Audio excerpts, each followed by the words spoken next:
नमस्कार। उत्तराखंड के पूर्व मुख्यमंत्री और कांग्रेस के बड़े नेता हरीश रावत ने सोशल मीडिया पर एक पोस्ट शेयर की है। हालांकि वो सोशल मीडिया पर खूब एक्टिव रहते हैं और अपने अकाउंट पर हर रोज कई पोस्ट शेयर करते हैं, लेकिन उनकी यह पोस्ट बड़ी ही महत्वपूर्ण है। हरीश रावत ने क्या लिखा है, पहले यह जान ले, इसके बाद उनके लिखने के मायनों पर बात करेंगे। हरीश रावत लिखते हैं, मैं आज एक बड़ी ओह-पोह से उबर पाया हूं। एक तरफ जन्मभूमि के लिए मेरा कर्तव्य है तो दूसरी तरफ कर्मभूमि पंजाब के लिए मेरी सेवाएं हैं।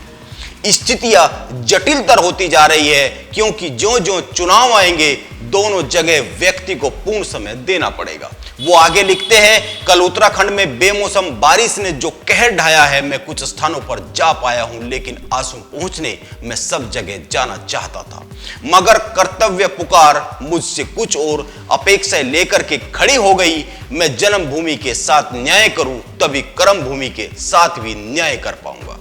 हरीश रावत क्या कहना चाह रहे हैं आप यह समझ ले। इसको समझना बहुत ही जरूरी है क्योंकि हरीश रावत की यह मन स्थिति ही 2022 के चुनाव में कांग्रेस का भविष्य तय करने वाली है।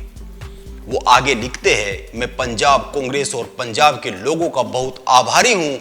उन्होंने मुझे निरंतर आशीर्वाद और नैतिक समर्थन दिया है। संतों गुरुओं की भूमि नानक देव जी व गुरु गोविंद जी की भूमि से मेरा गहरा भावनात्मक लगाव है। मैंने निश्चय किया है कि लीडरशिप से प्रार्थना करूं कि अगले कुछ महीने मैं उत्तराखंड को पूर्ण रूप से समर्पित रह सकूं। इसलिए पंजाब में जो मेरा वर्तमान दायित्व है उस दायित्व से मुझे अवमुक्त कर दिया जाए। उन्होंने कांग्रेस नेतृत्व से पंजाब के प्रभार से मुक्त होने के लिए विनती की है। हरीश रावत पहले भी इस तरह के अनुरोध कर चुके हैं, लेकिन उस समय भी उनको पंजाब के प्रभार से मुक्त नहीं किया गया। क्या कांग्रेस के लिए उत्तराखंड के चुनाव महत्वपूर्ण नहीं है, या फिर कांग्रेस के पास पंजाब के लिए और कोई काबिल आदमी नहीं है?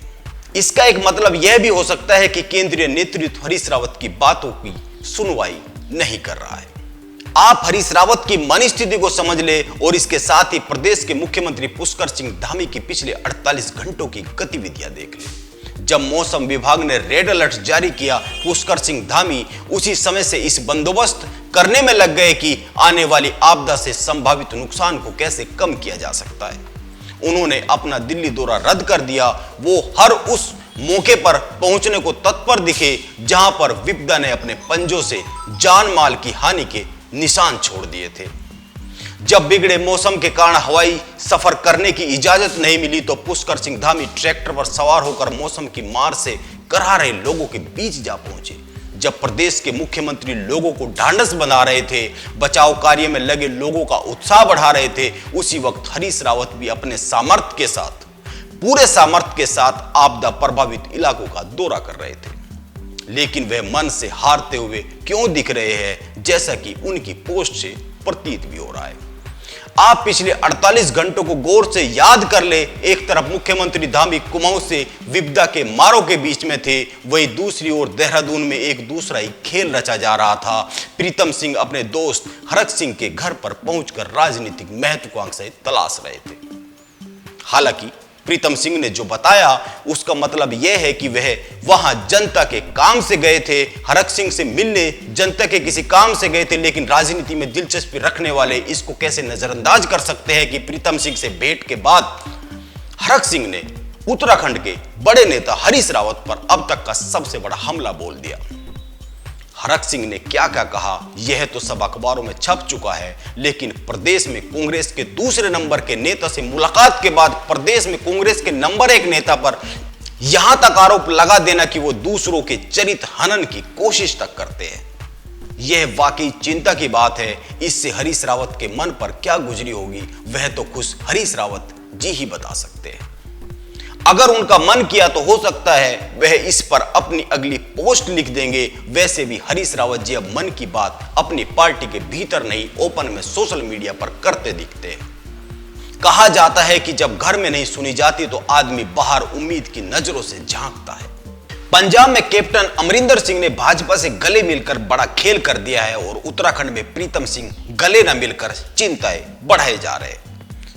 यह उस वक्त हो रहा है जब पूरा प्रदेश आपदा की जद में था। 48 लोगों की जान चली गई, न जाने कितने लापता हो गए, कितने घर नष्ट हो गए। ऐसे में हर जनसेवक का पहला और आखिरी कर्तव्य यह होना चाहिए कि वह पीड़ितों के बीच में जाए और उनके दर्द को कुछ कम करने की कोशिश करे। हालांकि हरीश रावत ऐसा करते दिखे हैं, लेकिन उनको मलाल है कि उन्हें कुछ और ज्यादा करना चाहिए था। वह कुछ और ज्यादा क्यों नहीं कर पाए, इसकी वजह उन्होंने अपनी पोस्ट पर लिखी है। लेकिन क्या उनके मलाल के पीछे केवल इतना ही कारण है? यह जानना और समझना बहुत जरूरी है। अकेले चलो कि हरीश रावत की रीत राजनीति की उनकी आखिरी जंग में क्या उनको भारी पड़ने लगी है? मैं आखिरी जंग इसलिए कह रहा हूं क्योंकि उन्होंने ही उत्तराखंड के इस चुनाव को अपना आखिरी चुनाव कहा है। यह चिंता की बात है। लोकतंत्र में विपक्ष का मजबूत होना जरूरी है। अब पता नहीं हरीश रावत की कांग्रेस इस जिम्मेदारी को कितना निभा पाएगी, यह तो आने वाला वक्त ही बताएगा। हालांकि वह भरपूर कोशिश करते हुए दिख रहे हैं।